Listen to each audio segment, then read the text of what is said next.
Now, did John Calvin believe that we should call no man father? Let's take a look. Wicked magistrates are indeed appointed by God, but it is in his anger, and because we do not deserve to be placed under his government, he gives a loose rein to tyrants and wicked men, in order to punish our ingratitude, as if he had forsaken or ceased to govern us. But when good magistrates rule, we see God, as it were, near us, and governing us by means of those whom he hath appointed. The prophet means that Eliakim will perform the part of a father, because he has been endued with the Spirit of God. At the same time, he reminds all godly persons that they will have good reasons for wishing the government of Eliakim, because it tends to the general advantage of the church. And this is in reference to his interpretation of Isaiah 22. By the appellation father, he shews what is the duty of a good magistrate. The same thing has been taught by heathen writers, that a good king holds the place of a father. And when they wish to flatter those who crushed the commonwealth by the exercise of tyranny, nature suggested to call them tyrants by the honorable title of fathers of their country. In like manner, philosophers, when they say that a family is the picture of a kingdom, show that a king ought to hold the place of a father. This is also proved by the ancient titles given to kings, such as Abimelech, Genesis 22:8, that is, my father the king, and others of the same kind, which show that royal authority cannot be separated from the feelings of a father. Those who wish to be regarded as lawful princes, and to prove that they are God's servants, must therefore show that they are fathers to their people. But what about Matthew 23:9? Clearly, Calvin must have ignored that verse in favor of the traditions of men, just like Catholics. Or not. Let's see what Calvin has to say. And call no man on earth your father. He claims for God alone the honor of father, in nearly the same sense as he lately asserted that he himself is the only master. For this name was not assumed by men for themselves, but was given to them by God. And therefore it is not only lawful to call men on earth fathers, but it would be wicked to deprive them of that honor. Nor is there any importance in the distinction which some have brought forward, that men, by whom children have been begotten, are fathers according to the flesh, but that God alone is the Father of spirits. I readily acknowledge that in this matter God is sometimes distinguished from men, as in Hebrews 12:5, but as Paul more than once calls himself a spiritual father, reference 1 Corinthians 4:15, Philippians 2:22. We must see how this agrees with the words of Christ. The true meaning, therefore, is that the honor of a father is falsely ascribed to men when it obscures the glory of God.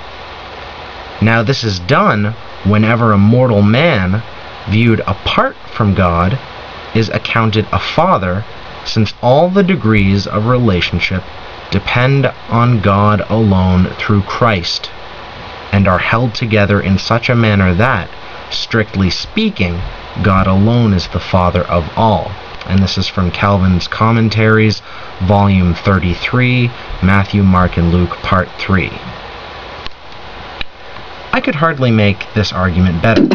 Calvin rightly acknowledges the context of Matthew 23.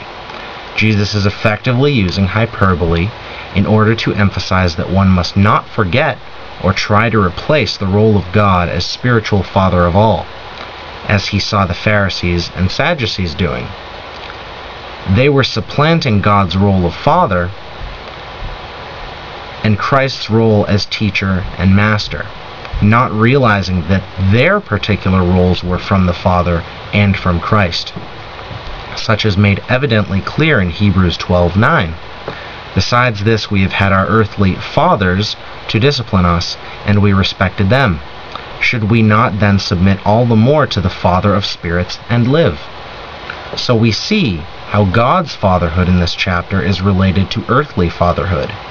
God, being the ultimate Father, does not involve a rejection of human fatherhood. Rather, it is the source of human fatherhood, both physical and spiritual. If withholding the role of father is required, and using that term as a title is forbidden, then numerous verses of the Bible need to be thrown out. The problem is not with those other verses. The problem is when we take "call no man father" as something other than hyperbole. Calvin even touches upon the fallback of those who hold to the more literal view that titles related to spiritual fatherhood are what Jesus is prohibiting, and that he's allowing titles with regards to physical fatherhood. Such is not the case, otherwise Paul violated that command time and time again, calling the Corinthians his children and referring to Timothy as his child and son, when we know that the celibate and Jewish Paul was most certainly not Timothy's father. Please see Acts 16, 1 through 3. The Apostle Peter refers to Mark as his son, and the Johannine epistles abound in reference to fathers and children, rather awkwardly, if a spiritual fatherhood is not being referred to. We see, for example, 1 John 2, 12 to 13. "I am writing to you, children, because your sins have been forgiven for his name's sake. I am writing to you, fathers, because you know him who is from the beginning. I am writing to you, young men, because you have conquered the evil one." And also 3 John 4, "Nothing gives me greater joy than to hear that my children are walking in the truth."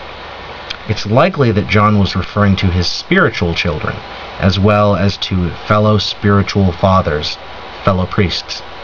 Only if one has a prior bias against spiritual fatherhood will they insist that these references must be to biological children.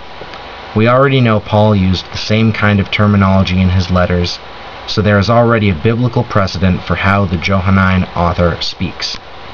So in conclusion, Matthew 23:9, "Call no man father," is an invalid proof text to use against calling a Catholic priest father. It is a common error. It is a common example of taking a verse too literally when it should be taken in a more hyperbolic sense. And it is a prime example of how the majority of attacks on the Catholic faith are oversimplistic and quite simply don't work.